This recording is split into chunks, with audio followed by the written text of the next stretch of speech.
In this video, we're going to look at an example for Chapter 26, where we have information that makes us calculate the increase in annual net income and what the annual net cash flows are expected from this project before we can calculate the payback period, return on average investment, and the net present value. So we have a lot of information in this example.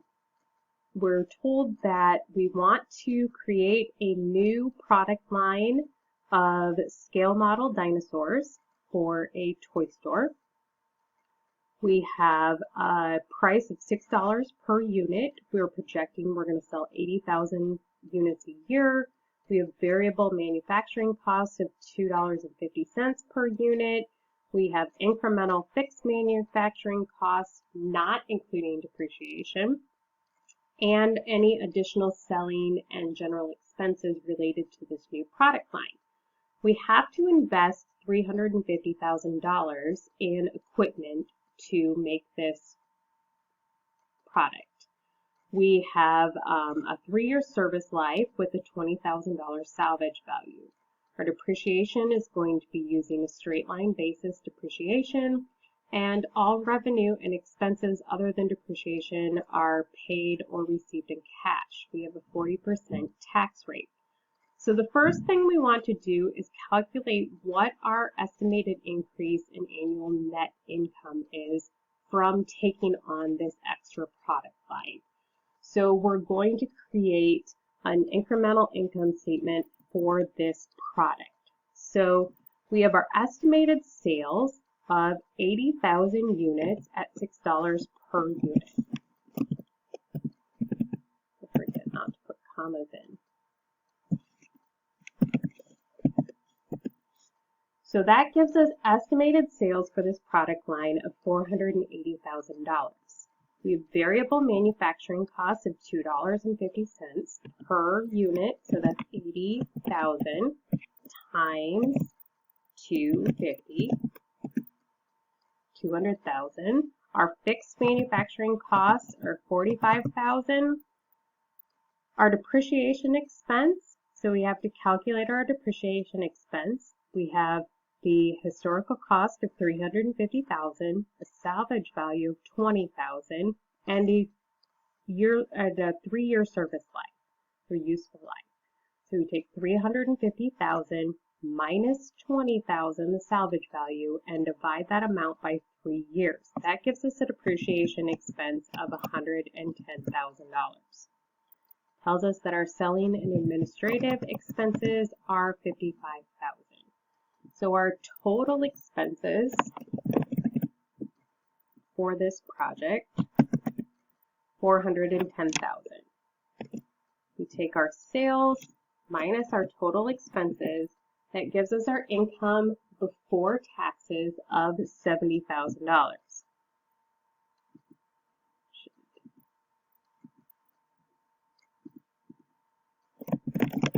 We have our income tax expense, which is our income before taxes times our tax rate of 40%. We have an income tax expense of $28,000, giving us an estimated increase in annual net income of $42,000.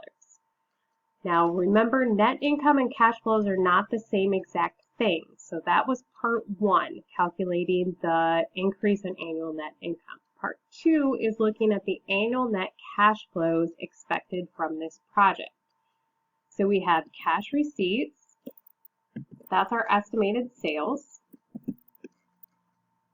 Then we have cash outlays, which are our expenses, variable expenses, fixed expenses, selling expenses, and our income tax expense.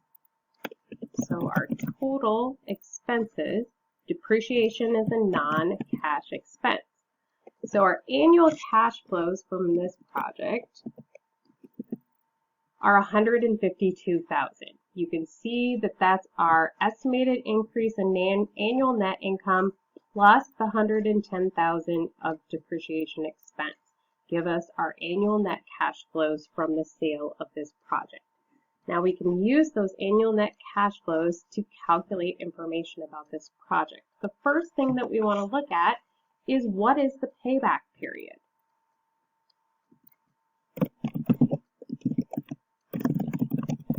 Well, the payback period is the initial investment of $350,000 divided by our annual cash flows of $152,000.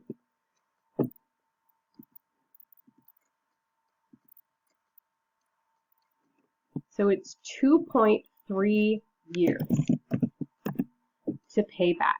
We do recoup our investment in less than the 3-year time period. Now we want our return on average investment. So for the return on average investment, the calculation on that is the annual net income divided by the average investment. So we take the initial cost plus the salvage value divided by 2. I need an extra parentheses in there.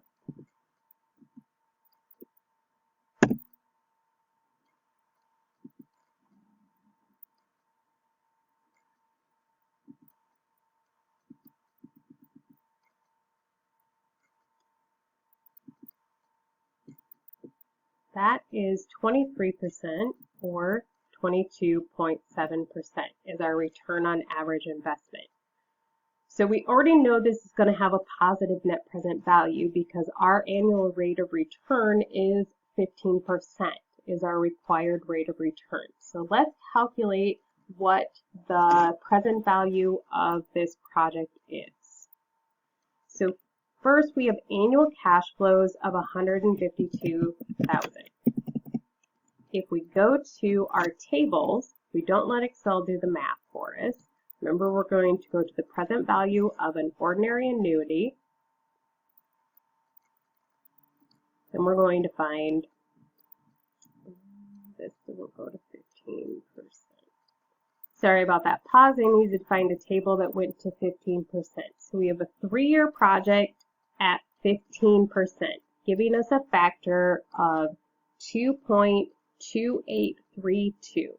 So we're going to take our cash values times our factor of 2.2832.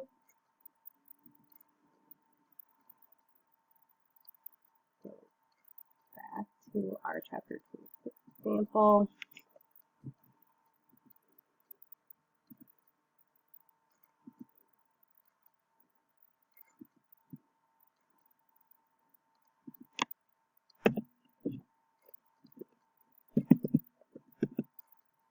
So that's our cash flows amount. Then we're going to look at the salvage value. So our salvage value is $20,000. We also have to calculate the present value of that. For that, we go to the present value of $1.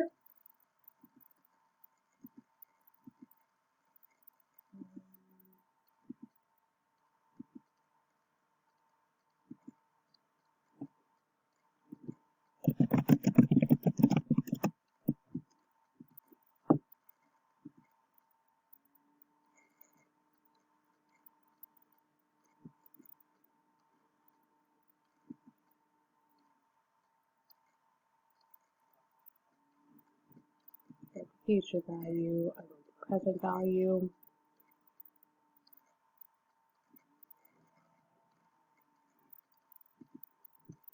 Forgot that that chart doesn't go to 15% because that would be too easy. So the factor that we want is 0.658.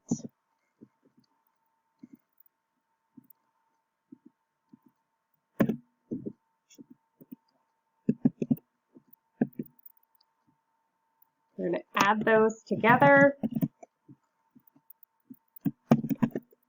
And then we're going to put in our initial investment,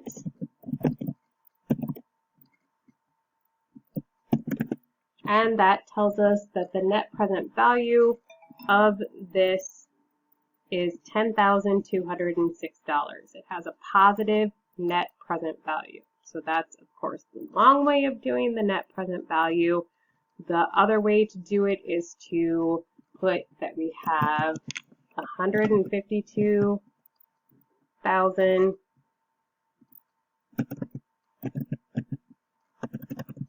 and then in the third year we need to put 172,000 because of that $20,000 salvage value in the third year.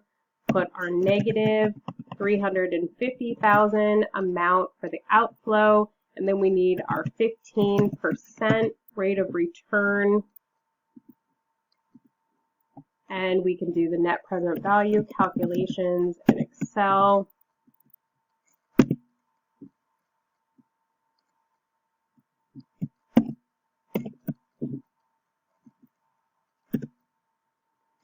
Which gives us a $5 less value, but it's still the required rate of, still tells us that we have a positive net present value, so we would accept this project.